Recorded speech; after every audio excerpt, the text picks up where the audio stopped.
जय गुरुजी संगत जी गुरुजी की डिवाइन कॉल सत्संग प्लेटफॉर्म में आप सभी गुरु परिवार का हार्दिक स्वागत है। अगर कोई भी संगत अपना सत्संग हम लोगों के साथ साझा करना चाहती है तो वो साफ राइटिंग में अपना सत्संग लिखकर हमारी जीमेल आईडी पर सेंड कर सकती है।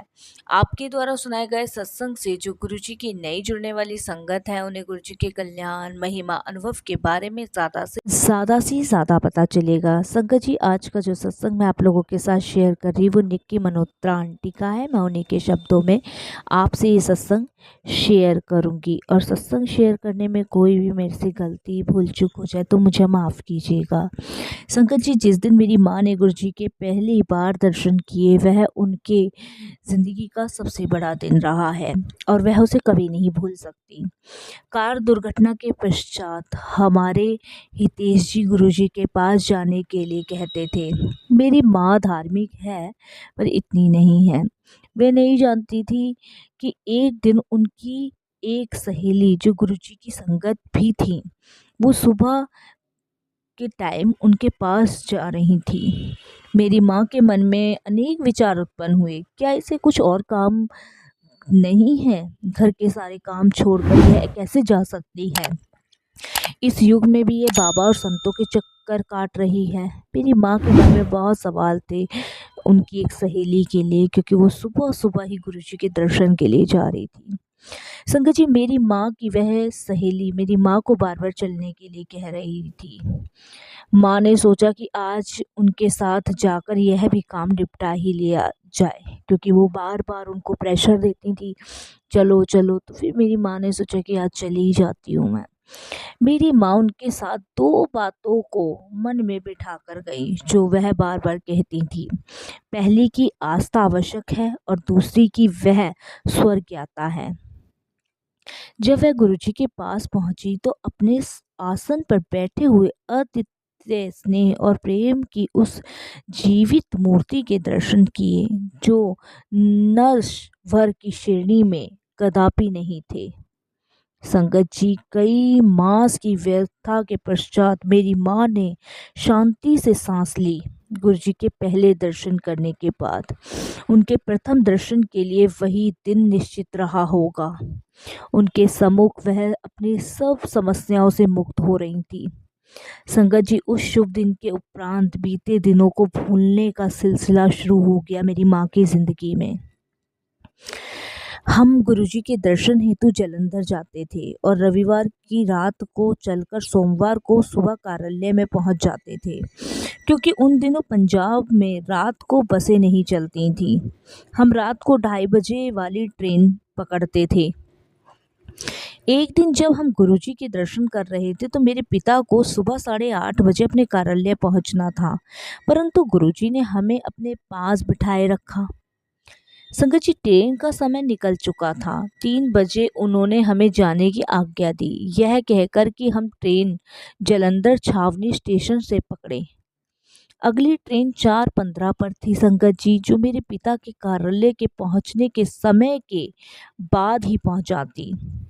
3:15 हमें छावनी स्टेशन पहुंचे और संगत जी मेरे पिता टहलते हुए पूछताछ कार्यालय पहुंचे, जो उस समय बंद होना चाहिए था किंतु वह खुला हुआ था। उन्होंने जब 4:15 से पहले अंबाला की ओर जाने वाली किसी और ट्रेन के बारे में जानना चाहा तो खिड़की पर बैठे हुए लिपके ने संगत जी उत्तर दिया कि एक विशेष ट्रेन सिंगल होने की प्रतीक्षा कर रही है और वह अंबाला जाएगी।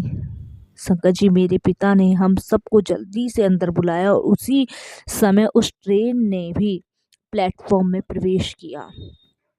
हम शीघ्रता से ट्रेन में सवार हुए तो देखा कि डिब्बा बिल्कुल खाली था। संगत जी ये बड़े अचंभे की बात थी, पूरी ट्रेन भी खाली ही थी। सुरक्षा के लिए हमने डिब्बे को बंद कर लिया। जब ट्रेन चली तो उसमें कुछ भी सामान्य नहीं था। जालंधर से अंबाला तक की यात्रा उसने इतनी तीव्र गति से पूर्ण करी मानो वह पटरी पर नहीं हवा में उड़ रही हो। जब कुछ ही घंटों में हम अंबाला पहुंचे और मेरे पिता ने ट्रेन मास्टर से पूछा कि वह कहाँ जा रही है, तो उसे उनके बारे में कुछ भी पता नहीं था। संगत जी, कल्पना कीजिए कि एक स्टेशन मास्टर को अपने स्टेशन पर आई हुई ट्रेन के बारे में कुछ नहीं पता होगा। स्टेशन से बाहर निकलते ही हमें चंडीगढ़ की बस मिल गई और उससे हम 40 मिनट में ही वहां पहुंच गए। वहां पहुंचकर उनके चालक ने बस अड्डे न जाकर यात्रियों को एक गोल चक्कर पर उतार दिया, पर किसी भी यात्री ने विरोध नहीं किया। बस के इस बदले हुए मार्ग से हमें पिता के कार्यालय के निकट ही उतरने का अवसर मिल गया। मेरे पिता ने चालक से विनती करी तो उसने 15 मिनट के बाद हमें चंडी मंदिर के द्वार पर उतारा। जब मेरे पिता ने मुख्यालय के वाहन विभाग में फोन किया तो वह सोच रहे थे संगत जी कि ये कैसे हो गया।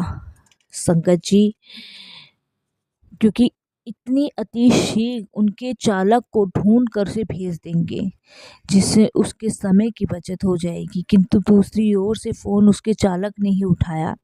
जैसे जैसे सब परिस्थितियां स्वयं ही ठीक होती गई और मेरे पिता अपने कार्यालय ठीक समय पर पहुंच गए। संगत जी, हमने गुरुजी को धन्यवाद दिया। अगले सप्ताह जब हम जालंधर पहुंचे तो गुरुजी ने मेरे पिता से पूछा कि उन्हें वह भूत ट्रेन कैसी लगी थी। तब हमें पता लगा कि यात्रा का समय इतना कम कैसे हुआ था। दिव्य हस्तक्षेप गुरुजी महान हैं। समीक्ष में यह मेरे और मेरे परिवार के समीकरण हैं। हमारी ओर से क्या आवश्यक था? केवल आस्था और समर्पण। क्या उनकी आशा करना बहुत अधिक है? संगत जी, गुरुजी हमारे सम्मुख हैं, वही परमपिता है। समय रहते हम इस तथ्य से अवगत हो जाएं तो अच्छा रहेगा।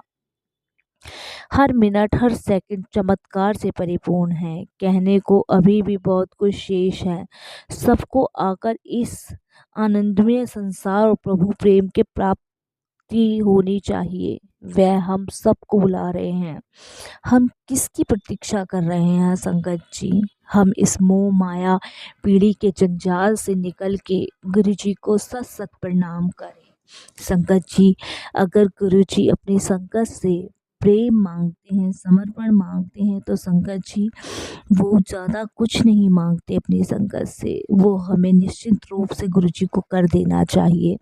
और संगत जी, गुरु जी तो सदैव हमारे अंग संग है, सदैव। जहाँ भी परेशानी होती है संगत जी, वहाँ गुरु जी को एक पल शांति भाव से याद करिए। आपकी ना जाने कितनी जन्मों की समस्याओं का समाधान निकल जाएगा।